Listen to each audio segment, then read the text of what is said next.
Welcome to Breakpoint Safety Talks. My name is Rachel Dreyer. On this episode, we will be focusing on the importance of water to combat heat-related illnesses. Let's start off with the Cal OSHA regulation on providing access to water.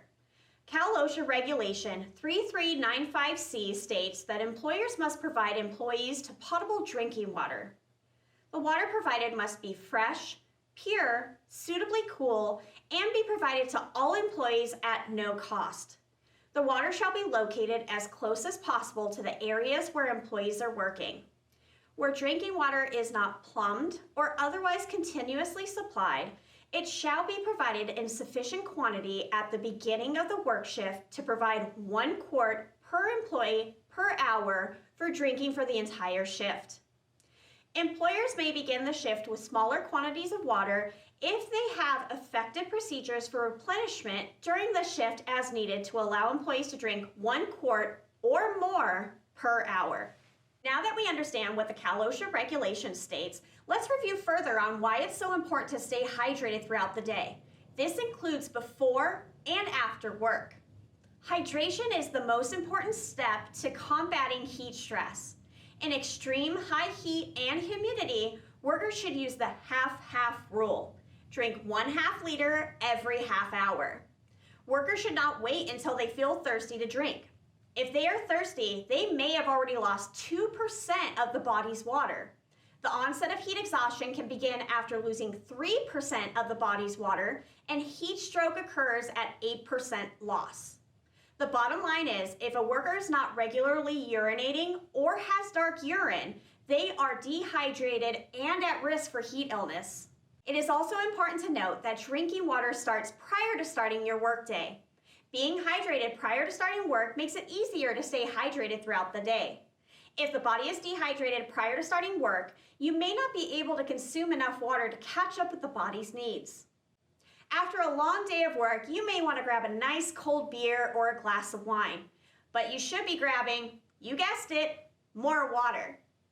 Most people need several hours to drink enough fluids to replace what they've lost through sweat. The sooner you get started, the less strain you place on your body from dehydration. Hydrating after work is even more important if you work in the heat on a regular basis. Chronic dehydration increases the risk for several medical conditions, such as kidney stones. What about other drinks? Coffee, energy drinks, sports drinks? These technically hydrate you, right? While the liquid component of many drinks and even certain foods can help hydrate the body, quite a few liquids can have the opposite effect. Drinks and ingredients that act as a diuretic, which are substances that increase urine production, may have a dehydrating effect if a person does not take care to balance them with adequate hydration from other sources.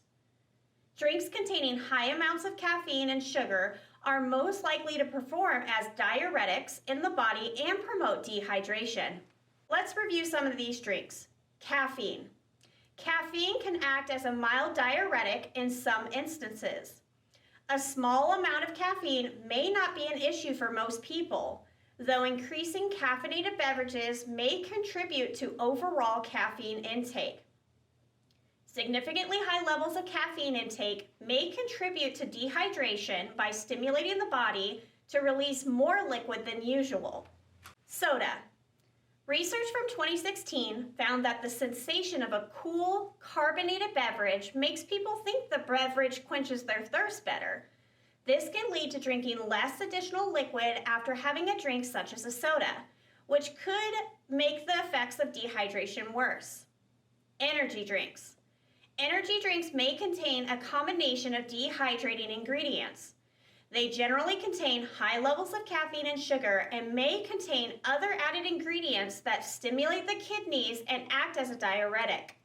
Sugary drinks, such as sweetened fruit juices, fruit cocktails, and sweetened athletic drinks. Experts believe that too much sugar may make dehydration and other symptoms worse. This is likely because of the interaction of sugar and water within the cells. When a person has very high blood sugar, their body may borrow water from other areas to balance out the volume in the cells and cause the body to urinate more to get rid of the excess sugar, which can influence dehydration. If you choose to use electrolyte supplements, choose a sugar-free variation, as a non-sugar-free variation may adversely affect workers who have diabetes. Always inform employees when supplements have been added to drinking water. Thank you so much for watching this episode of Breakpoint Safety Talks. Always remember to follow proper procedures to keep you and everyone around you safe. Until next time, stay safe out there.